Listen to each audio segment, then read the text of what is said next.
नमस्कार, स्वागत है आप सभी का आपके अपने विष्णु क्लासेज यूट्यूब चैनल पर।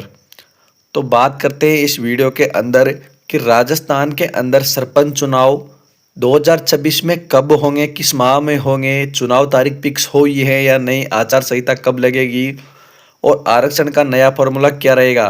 तो इस वीडियो के अंदर हम आपको हर चीज़ के बारे में बताएंगे। तो चलो वीडियो की शुरुआत करते हैं। तो सबसे पहले आप चैनल को लाइक, शेयर और सब्सक्राइब जरूर करें। तो आरक्षण का नया नियम, नया फार्मूला लागू हो चुका है। तो चुनाव की तारीख भी फिक्स हो चुकी है और आचार संहिता कब लागू होगी, 3 चरणों में होंगे राजस्थान सरपंच चुनाव। तो चलो वीडियो की शुरुआत करते हैं।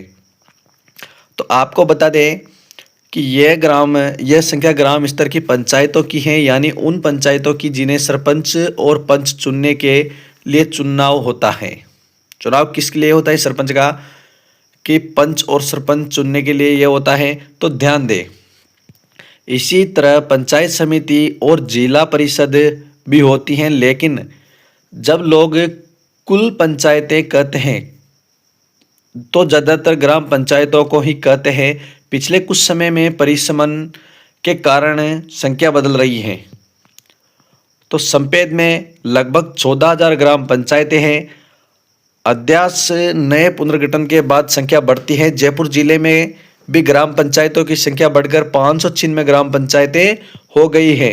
नामांकन के जरूरी दस्तावेज, जो नामांकन होंगे सरपंच में चुनाव को लेकर, जो जैसे कि आप सरपंच चुनाव में खड़ा हो, अगर आप इच्छुक उम्मीदवार है तो आपके लिए डॉक्यूमेंट्सों की बात करते हैं तो आपके पास आधार कार्ड, वोटर आईडी, शैक्षणिक योग्यता प्रमाण पत्र, जाति प्रमाण पत्र, शपथ पत्र और शौचालय संबंधित घोषणा, ये आपके पास, अगर आपके पास ये डॉक्यूमेंट्स है तभी आप सरपंच का चुनाव लड़ सकते हैं। तो जयपुर जिले के लिए ये सभी नियम हैं, जयपुर जिले के ग्राम पंचायतों पर भी लागू होते हैं। अगर आप चाहे तो मैं आपको बता दूं कि आपकी पसंद पंच या सरपंच के लिए योग्य है, आपकी पंचायत की सीट सामान्य है या आरक्षित है, नामांकन कैसे और कब भरना यह भी हम आपको बताएंगे। तो राजस्थान में पंच सरपंच चुनाव लड़ने के लिए मुख्य नियम और शर्तें आसान भाषा में बता रहे हैं। तो पहली, जो आपकी आयु सीमा रहेगी वो क्या रहेगी सरपंच में, तो उम्मीदवार की उम्र कम से कम 21 वर्ष होनी चाहिए। नामांकन की अंतिम तारीख तक पूरी होनी चाहिए। अगर आप सरपंच का चुनाव लड़ रहे हो तो आपकी जो उम्र है 21 साल होनी चाहिए। अगर आपकी इससे कम है तो आप सरपंच का चुनाव नहीं लड़ सकते हो। नागरिकता की बात करते हैं तो उम्मीदवार भारत का नागरिक होना चाहिए, मतदाता होना चाहिए, यानी कि आप जिस ग्राम पंचायत में चुनाव लड़ना चाहते हैं उसी पंचायत के मतदाता भी सूची में नाम होना चाहिए। तो उसके बाद चौथी की बात करते हैं तो शैक्षणिक योग्यता, तो सरपंच पंच दोनों के लिए न्यूनतम 8वीं पास होना चाहिए। अगर सीट अनुसूचित क्षेत्र एसटी की है तो आप पुरुष 10वीं पास होना चाहिए। अगर आपके पास एसटी की सीट है तो आप 10वीं पास होना भी अनिवार्य है। तो उम्मीदवार भारत का नागरिक होना चाहिए।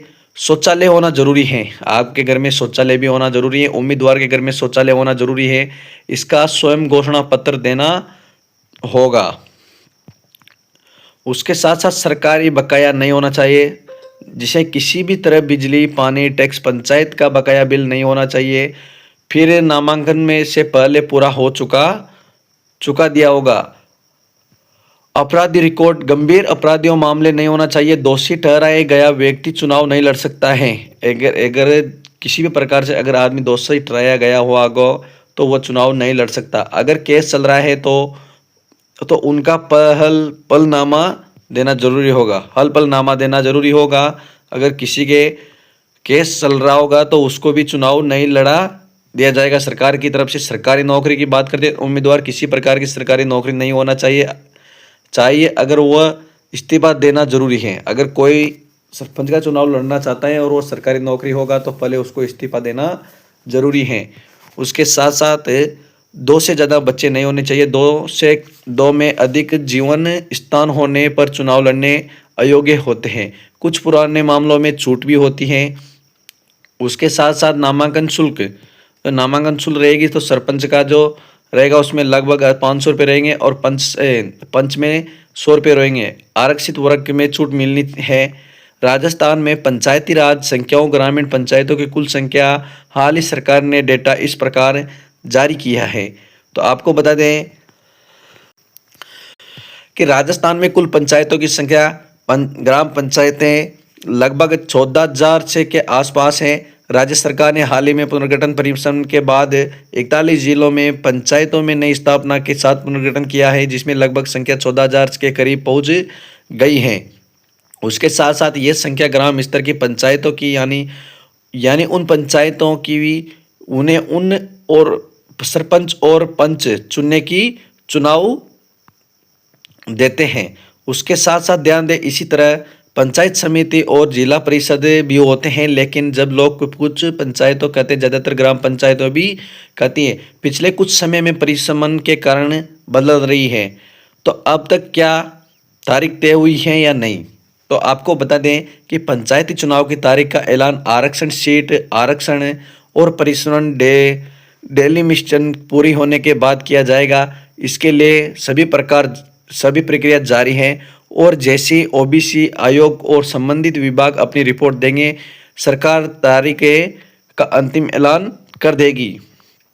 तो वर्तमान स्थिति की बात करते हैं तो कोर्ट के आदेश के अनुसार आप पंचायती चुनाव जिसमें पंच और सरपंच भी शामिल हैं, तो वह 15 अप्रैल 2026 से पहले करा लिए जाएंगे। अब सरकार ने पंच और सरपंच चुनाव, ग्रामीण पंचायती चुनाव कब होंगे इसके बारे में भी आधिकारिक तारीख नहीं हुई है। तो संभावित समय सीमा की बात करते हैं तो मार्च 2026 में चुनाव हो सकते हैं। खबरों में ऐसा बताया जा रहा है कि राजस्थान की लगभग 14,781 ग्राम पंचायतों का सबसे पहले पंच और सरपंच चुनाव मार्च 2026 में करा लिए जाएंगे, लेकिन तारीख का अंतिम ऐलान अभी तय नहीं है। हाई कोर्ट का निर्देश अनुसार राजस्थान हाई कोर्ट ने राज्य सरकार के निर्देश दिया है कि पंचायती और नगर पालिका चुनाव की प्रक्रिया पूरी कर 15 अप्रैल 2026 तक चुनाव संपन्न करवाने जाएंगे। इसका मतलब यह है कि पंच सरपंच चुनाव भी इसी समय सीमा भीतर होंगे। संभावित सीमा आपको बता दी गई है। उसके साथ साथ बता दें, इस पेज में बात करते हैं तो इसमें जो व्यक्ति चुनाव लड़ना चाहता है उसकी सही उम्र का, पढ़ा लिखा नहीं, सरकारी बकाया बिल नहीं होना चाहिए, 2 से ज़्यादा बच्चे नहीं होना चाहिए, गंभीर अपराध दोषी नहीं होना चाहिए, तभी आप सरपंच का चुनाव लड़ सकते हो। अगर आपके 2 बच्चे से ज़्यादा हैं तो आप सरपंच का चुनाव नहीं लड़ सकते हो। अगर आप 10वीं प्लस 12वीं पास हैं तभी आप सरपंच का चुनाव लड़ सकते हो। आपको बता दें कि आपके जो सरपंच के चुनाव हैं जो लगभग मार्च के अंदर करा लिए जाएंगे। मार्च में आपको आचार संहिता की सीमा रहेगी या फरवरी या मार्च के अंदर आचार संहिता लागू कर दी जाएगी। तो आप ऐसी नई वीडियो देखने के लिए आप हमारे इस चैनल को लाइक, शेयर और सब्सक्राइब करें। और आप राजस्थान के कौन से जिले से देख रहे हो ये कमेंट में जरूर बता दें। धन्यवाद।